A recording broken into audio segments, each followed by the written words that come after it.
Hey there, and welcome to this exciting MLM prospecting training video where I'm going to reveal 7 tips for effective MLM prospecting. Hi, my name is Adam Chandler, and I've been doing network marketing professionally for going on 5 years now. And what you're going to get in this video are some of my best prospecting tips that I've learned over the years through thousands of my own prospecting calls that I've made, as well as learning from other people. I'm all about learning from the best in the industry, and that's why I'm actually going to just start off before I even get into these 7 tips for effective prospecting. Anytime during this video, you can click the link right down below in the video description, where you'll get taken to a page that looks like this. And this is a training from a mentor of mine. It's a free training video.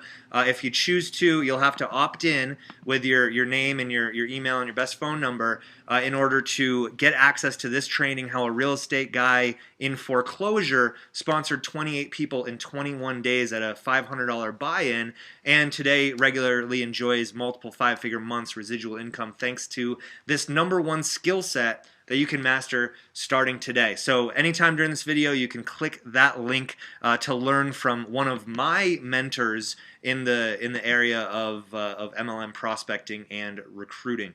So back to back to the slideshow.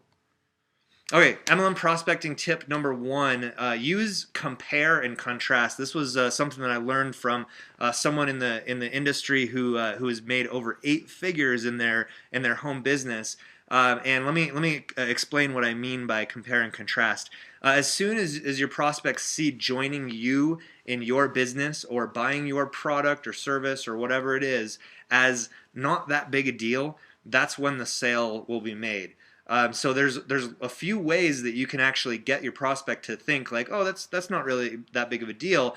The first way is price conditioning. Now, if you follow effective marketers and successful marketers, you'll see them using price conditioning a lot, which is basically mentioning other things, other similar things that are way more expensive than the thing that you're offering. So for example, if you're offering joining your company and your opportunity and it's $500, then you're going to want to talk about things that are way more expensive than that. For example, you could say, if you get your prospect to the point where you let them, they know how much the opportunity costs, and they start hemming and hawing, oh, $500, that's a lot of money to start a business.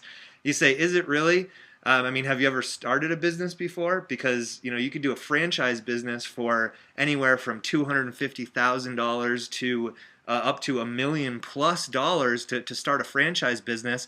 One of my go-tos, because when you get started with me and my business, there are several ways to get started, ranging from a couple $100s to several thousands of dollars. But one thing that I'll do is I'll kind of go to talking about how my very first opportunity cost $2,000, and I didn't have the money at the time, but what I did have was a strong desire to change my life.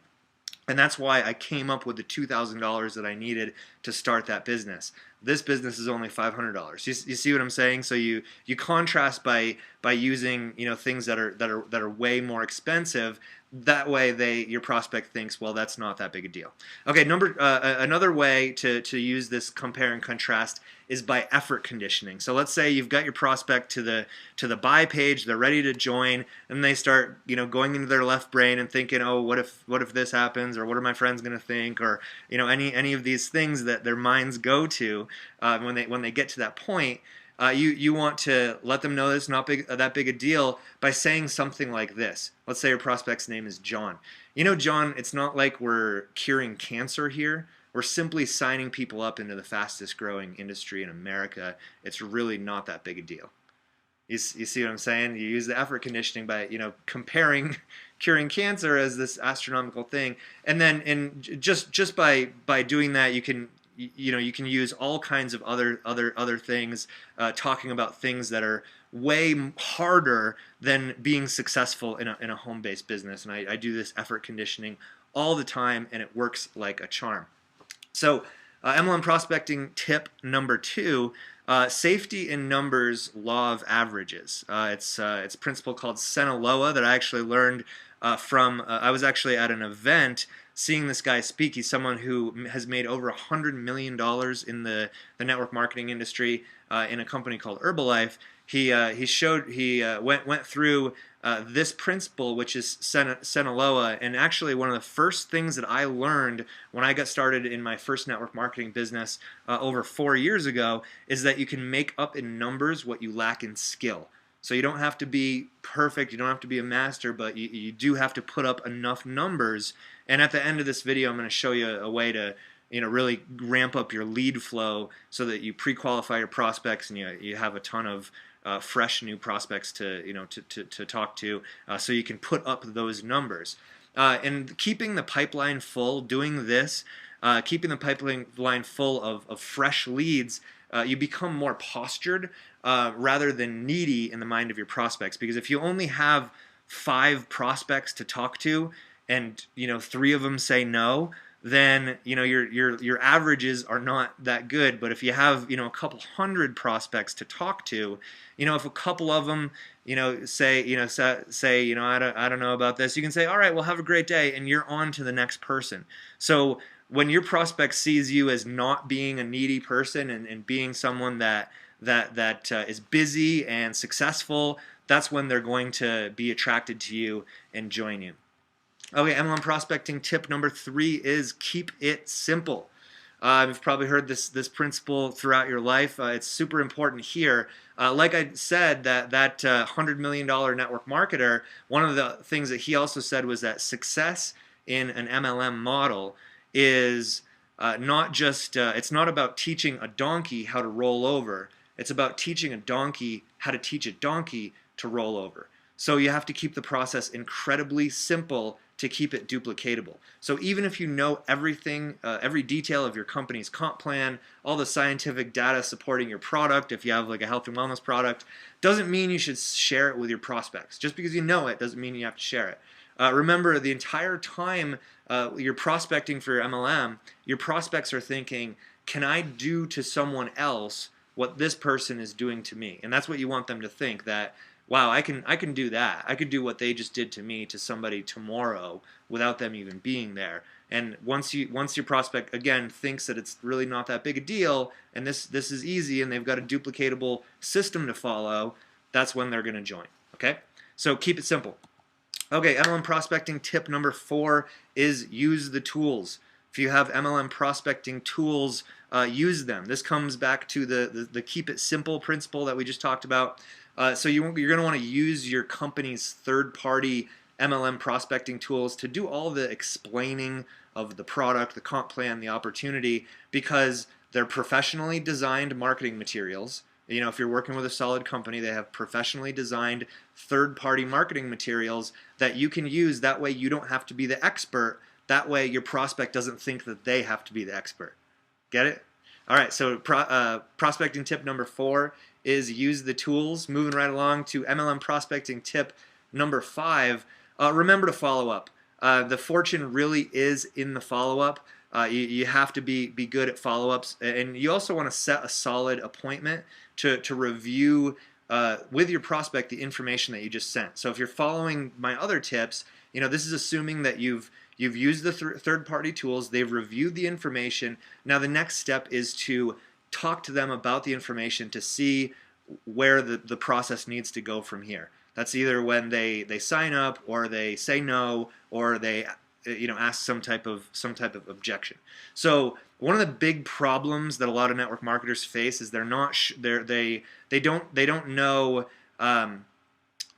They have a hard time getting the prospect to actually go to the follow-up call that you've set. Get a lot of prospects where you call them and you end up leaving a voicemail, and that's never good. So one of the ways that you can improve the callbacks or improve the amount of prospects that are actually going to pick up your call when you follow up is by saying something like this. Let's say you set the follow-up appointment for 4 o'clock. Okay, you're going to review the information tonight. I'm going to give you a call tomorrow at 4 o'clock. Do me a favor, could John, let's say the prospect's name is John. Do me a favor, John, if for whatever reason you can't make that 4 o'clock appointment tomorrow, can you give me the professional courtesy of letting me know by at least a text or an email, just letting me know that you're not going to be able to make that time, or you didn't have a chance to review the information, so that I'm not wasting my time, and that way I can put somebody else in that 4 o'clock spot.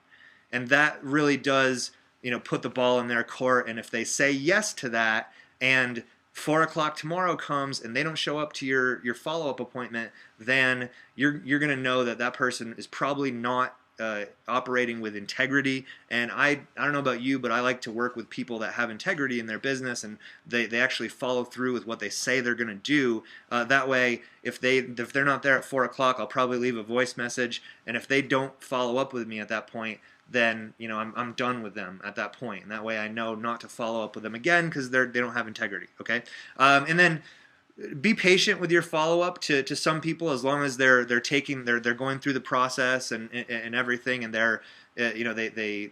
they answer the phone when you follow up and stuff. Be patient with this. This is one thing that I learned from a network marketing event not too long ago. It took 5 follow-up calls to recruit Tim Sales into his first network marketing company, and he went on to become one of the most well-known network marketing trainers and authors and everything in the entire industry, and one of the most successful network marketers, period. And I don't know if you know Tim Sales. He wrote a book series called Brilliant Compensation, and he said on stage at this event that it took 5 follow-up calls for him to join his first company, and then he went on to be very successful. So be patient with your follow-up. If it's a quality prospect, you're going to want to do a few follow-up calls. If they're not such a quality prospect, you might not need to follow up with them 5 times. You know what I mean? MLM prospecting tip number 6: use the form method. So this is family, occupation, recreation, and message. So these are the icebreaker questions when you first get on the phone with someone. Hey John, I saw that you opted into my site. You're looking for information about making some additional income. Is that correct? Yeah, yada yada yada. Let me ask you, where do you live? Just out of curiosity. That's a good one to start with. Oh, you live in Michigan. And what do you do there in Michigan? So that's occupation. What do you like to do when you're not working? Recreation. We could go deeper on this, but it's a short video. So, recreation. What do you like to do when you're not working? Maybe that's a recreation that we have in common, and I can use that to connect with the person. Family. Are you married, John? Do you have kids? You find out a little bit about them, and then message. Why are you doing this? Why are you looking for a way to generate more money? Why are you looking for a way to fill in the blank? Why are you looking for a way to generate a side income? And based on the answers to those questions, you can determine whether you want to continue the conversation at that point, because those are rapport building questions. And this is a quote that came from a successful entrepreneur that I know. It said, anything is possible in the presence of rapport. So once you establish that rapport, then you can go into some of the deeper questions, some of the bigger questions about their goals and their dreams. But obviously you can't just start with, so how much money do you want to make? Or what's your big reason for doing a business? You see, it has to be a process that you take them through. Then once the rapport is established and a little bit of trust is established, that's when you go into the bigger questions about their goals, their dreams. Then you can expose them to their opportunity if their dreams are worthy of your time. So if their dreams and their goals are worthy of your time, and only you can set how much your time is worth. I like to spend time with people that have big goals and big dreams, because I know that building a business from the ground up, from scratch, is difficult. It takes a real commitment, and it takes a real learning, and you're going to have to go through some hurdles to become really successful. So if their why isn't big enough, if their dreams aren't big enough, then it's probably not worth my time to recruit them and to coach them on how to be successful in their business. Get it? Okay, so MLM prospecting tip number 7, you want to demonstrate authority get permission and then go deep. So what do I mean by that? Demonstrate authority, get permission, then go deep. I like to ask the question, can I coach you on that? This actually came from the same 8-figure marketer that I mentioned in the beginning. Can I coach you on that? So if the prospect says, oh, I don't know, it's a lot of money, $500 is a lot of money to start a business. It's like, really? Well, can I coach you on that? And then you go into, well, my first opportunity cost $2,000, but because I really wanted it, I was really hungry for a way to change my life and my financial situation that I was in, I came up with the $2,000 to start my business within 48 hours. Now, are you really dead serious about doing this? Are you dead serious about changing your financial situation the way I was? And if they say yes, then it's like, well, then is $500 really all that much money to get started in your business? Where can you, if you don't have that money sitting on the nightstand, because most of the time when your prospects say they don't have the money, it just means they don't have the money, like, in their pocket at the moment. They shift some things around anyway. But you have to get permission. Can I coach you on that? That also demonstrates authority, and it positions you as their coach, because everybody's looking for a leader. Everyone's looking for their coach. So if you can be that coach by saying, hey, can I coach you on that? And then you actually give them some advice that helps them to not be such a wussy, then you get to take them further on through the process. So it demonstrates your authority as a coach and an advisor. It gives you a green light to take the conversation to a deeper level. So you never just want to go right in and say, well, you shouldn't think that way, because you know what I mean? That's just kind of lame. But you want to get their permission. So using things like, hey, can I coach you on that? And again, it demonstrates your authority as your coach, as the leader that they're looking for, because everyone is out there looking for that leader. And if you can demonstrate that that's you, then your prospect will feel that, and they'll be more attracted and be more likely to do business with you. Okay, so now click the link below this video for more MLM prospecting training. Just like I showed you, you'll get training from a mentor of mine who he's recruited hundreds of people using these techniques. This is a way to go really deeper than I've taken you in this video in your MLM prospecting training and skill development. Click the link down below this video to do that. And then you're going to want to visit my blog post, which I'll also put in the description of this video. Visit my blog post to get a sneak peek at the MLM prospecting system I use to build my business. I'm actually just going to take you there real quick. So I'm going to put this blog post, MLM Prospecting, New Tips and Ideas for MLM Prospecting in the 21st Century.